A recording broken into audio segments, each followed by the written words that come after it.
স্ত্রীর থেকে যদি অন্য কাউকে বেশি ভালো লাগে তাহলে এই কয়েকটি কথা মনে রাখুন এবং ভিডিওটা শেষ পর্যন্ত অবশ্যই দেখুন। স্ত্রীকে কষ্ট দিচ্ছেন, স্ত্রীর জন্য আপনার মনে এতটুকুও ভালোবাসা নেই, আপনার স্ত্রীর থেকে অন্য কাউকে বেশি আপন মনে হচ্ছে, তাহলে একটা কথা মনে রাখবেন, বৃদ্ধ বয়সে আপনার করুণ অবস্থায় বিছানা থেকে যখন এক গ্লাস জল নেওয়ার ক্ষমতা থাকবে না, তখন কিন্তু এই স্ত্রী আপনার সেবা করবে, আপনার পাশে থাকবে, আপনাকে ভালোবাসবে। কিন্তু আপনি যাদের জন্য আপনার স্ত্রীকে অবহেলা করছেন সেই মানুষগুলো আপনাকে দেখতেও আসবে না, তখন আপনি আফসোস করবেন, কিন্তু প্রায়শ্চিত্ত করার সময় আপনার হাতে থাকবে না। তাই সময় থাকতে সত্যিকারের কে আপন এবং কে পর তার মধ্যে তফাৎটা বোঝার চেষ্টা করুন। এখন থেকেই নিজের সংসারটা কিভাবে গোছানো যায় সেটাই চেষ্টা করুন। দুজনে মিলে কিভাবে সুখী থাকা যায় সেই কথা ভাবুন। শুধু অপর মানুষের কথা শুনে নিজের স্ত্রীর ওপর অত্যাচার করবেন না, নিজের স্ত্রীকে অবহেলা করবেন না। স্বামী স্ত্রীর সম্পর্ক কোনোদিন ভাঙবে না যদি এই 8টা জিনিস নিজেদের মধ্যে থেকে দূর করতে পারেন। 1. মোবাইলের প্রতি বেশি আসক্তি। বর্তমান সময়ে এই মোবাইলের প্রতি আসক্তির কারণে অনেক সম্পর্কের মাঝে ভাঙন ধরছে। 2. স্বার্থপরতা। স্বার্থপরতার কারণে সম্পর্কের মধ্যে মায়া কমে যাচ্ছে। 3. ইগো। এই ইগো প্রত্যেকটা সম্পর্কে মান অভিমান সৃষ্টি করছে এবং এর ফলে সম্পর্ক ভেঙে যাচ্ছে। 4. অবহেলা। মানুষ এখন কাছে থাকা মানুষটাকে বাদ দিয়ে অপর মানুষের প্রতি বেশি ভালোবাসা দেখাচ্ছে আর কাছের মানুষটাকে অবহেলা করছে, যার ফলে সম্পর্ক খুব কম সময়ে ভেঙে যাচ্ছে। 6. খুঁত ধরা। সামনের জনের ছোট ছোট খুঁত ধরা বন্ধ করুন, কারণ আপনার মধ্যেও অনেক খুঁত আছে। একটা কথা সবসময় মনে রাখবেন, খুঁতবিহীন কোনো মানুষ হয় না। 6. মিথ্যে বলা। ছোট একটা মিথ্যে কথাতেও অনেক গভীর সম্পর্ক ভেঙে যায়, তাই চেষ্টা করবেন সবসময় সম্পর্কে সত্যি কথা বলা। 7. তৃতীয় ব্যক্তির আগমন। দুজনের সম্পর্কের মধ্যে কখনো তৃতীয় ব্যক্তিকে আনবেন না, তাহলে আপনাদের স্বর্গীয় সুখের সুন্দর সম্পর্কটা অনায়াসেই ভেঙে যেতে পারে। 8. শুধুমাত্র শারীরিক আকর্ষণ। একটা কথা মনে রাখবেন, আমাদের সম্পর্ক টিকে থাকে মন থেকে। আমরা শারীরিক আকর্ষণ দিয়ে কখনো একটা সম্পর্ককে অনেক দিন ধরে টিকিয়ে রাখতে পারি না। তাই যে সমস্ত সম্পর্কে শুধুমাত্র শারীরিক আকর্ষণের জন্য সম্পর্ক তৈরি হয় সেই সম্পর্কগুলো 2 মাস 6 মাস পর নিজের থেকেই নিস্তেজ হয়ে যায়।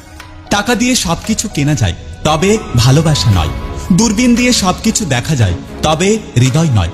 হারিয়ে গেলে সবকিছু ফিরে পাওয়া যায়, তবে এই 6 ধরনের স্ত্রী স্বামীদের কাছে অনেক প্রিয় হয়। 1. যে স্ত্রী নিজের স্বামীর রাগ হলে চুপ থাকে এবং স্বামীর মুখে মুখে তর্ক করে না। 2. যে স্ত্রী নিজের স্বামীর নিয়ে অন্যের কাছে গর্ব করে, কখনো স্বামীর বদনাম অন্যের কাছে করে না। 3. যে স্ত্রী নিজের স্বামীর ইনকাম দেখে খরচ করে, কখনোই ইনকামের থেকে বেশি খরচ করে না। 4. যে স্ত্রী স্বামীর সাথে কখনো উচ্চস্বরে কথা বলে না, বরং সবসময় ভদ্র আচরণ করে। 5. যে স্ত্রী অন্য পুরুষের প্রতি কখনোই আকৃষ্ট হয় না, বরং সে এক পুরুষে আকৃষ্ট হয়। 6. যে স্ত্রী স্বামীর কাছ থেকে কোনো কিছু কেনার জন্য টাকা চায় না, বরং সেই জিনিসটা তার থেকে চেয়ে নেয়। একজন ভালো স্ত্রী তার স্বামীর কাছে সবসময় কি চায় জানেন? একজন স্ত্রী সবসময় তার স্বামীর কাছ থেকে এটা চায় যে তার স্বামী যেন সবসময় সত্যি কথা বলে এবং সৎ থাকে। তার স্বামী যেন কোনো খারাপ বন্ধুর সাথে মিশে খারাপ না হয়ে যায়। একজন স্ত্রী একটা সময় পর সে তার বাবা মায়ের থেকেও বেশি তার স্বামীকে ভালোবাসে এবং একটা স্ত্রী সবসময় এটা চায় যে তার স্বামী যেন কোনো অন্য নারীতে আসক্ত না হয়ে পড়ে, তার স্বামী যেন সারা জীবন তাকেই ভালোবাসে। একজন স্ত্রী সবসময় এটা চায় যে তার স্বামী যেন তাকে সবসময় আগলে রাখে আর তার সুখে দুঃখে সবসময় তার পাশে থাকে।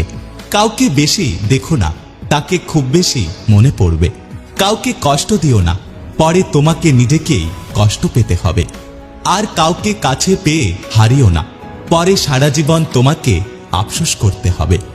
জীবনে চুপ থাকতে শেখো, দেখবে যে তোমাকে একদিন অবহেলা করেছে একদিন সেই তোমার এসে পায়ে ধরবে। কেউ ব্যস্ততার জন্য সবকিছু ভুলে যায়, আর কেউ সবকিছু ভোলার জন্য নিজেকে ব্যস্ত করে নেয়। প্রেম আসে মানুষের জীবনে আলো নিয়ে, আর প্রেম যখন চলে যায় সেই মানুষটার জীবনটাকে নষ্ট করে দেয়। দুঃখের সময়ে সুখের কথা মনে করার মতো দুঃখের আর কিছু নেই। এই পৃথিবীতে কেউ আপন নয়। স্বার্থ যেখানে আছে সবাই সেখানে ছুটছে। তুমি যখন একা থাকো তখন তোমার চিন্তাকে নিয়ন্ত্রণ করো। যখন তুমি বন্ধুদের সাথে থাকো তখন তুমি তোমার জিভকে নিয়ন্ত্রণ করো। যখন তোমার খুব রাগ হচ্ছে তখন তুমি তোমার উত্তেজনাকে নিয়ন্ত্রণ করো। যখন তুমি অনেক মানুষের সাথে আছো তখন নিজের আচরণকে নিয়ন্ত্রণ করো। যখন তুমি বিপদে পড়েছ তখন তুমি তোমার আবেগকে নিয়ন্ত্রণ। যে সমস্ত মেয়েরা কোনো কারণ ছাড়াই স্বামীকে ডিভোর্স দিয়ে দেয়, ভবিষ্যতে তাদের এই 7টি সমস্যার সম্মুখীন হতে হবে। 1. বাপের বাড়ির মানুষের কথা শুনতে হবে। 2. আত্মীয় স্বজনরা ভালো চোখে দেখবে না। 3. ভাইয়ের বউ সতীনের মতো আচরণ করবে। 4. পরপুরুষেরা কখনোই ভালোবাসবে না, তারা শুধুমাত্র তাদের খেদা মেটানোর চেষ্টা করবে। 5. স্বামী না থাকার কারণে মেয়েটা সারা জীবন নিরাপত্তাহীনতায় ভুগতে থাকবে। 6. বাচ্চা থাকলে সেই বাচ্চা কখনো ভালো সংস্কার পেয়ে বড় হবে না। 7. একটা সময় যার কারণে স্বামীকে ছেড়েছিলেন সেই কারণটা অতি সামান্য মনে হবে, আর সারা জীবন আপনাকে আফসোস করে কাটিয়ে দিতে হবে। এই পৃথিবীতে সবচেয়ে সস্তা জিনিস হলো পরামর্শ।